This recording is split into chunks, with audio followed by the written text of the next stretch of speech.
probably the biggest and craziest story this year, which is the presidential election. How have you chosen to cover these escapades?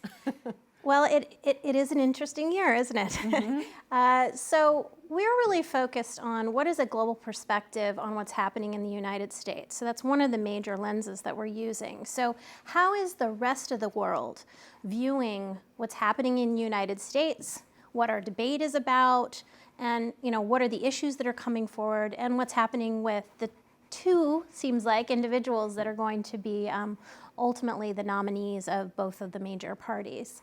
Secondly, we're very interested in the millennial lens. So we are using the millennial point of view, which is many points of view, to understand the dynamics that are in play in the United States.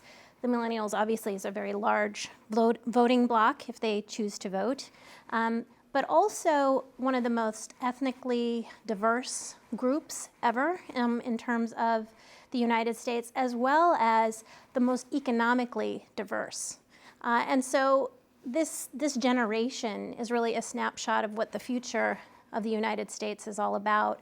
And so looking at how they are viewing and what they're thinking about the election as a way in to talk about the topics of importance. Are millennials kind of organically coming to you, or do you feel the need to sort of chase them because they're so large? Great question. So what we're seeing, particularly in our digital product, so both in podcasts and our websites and how we're interacting on social media and our apps, a very large percentage of our consumers are millennials. So they're coming in part because this is also a generation that tends to look at themselves as global citizens. And there is, I think, a very tight alignment with the millennial conversation and what we're doing.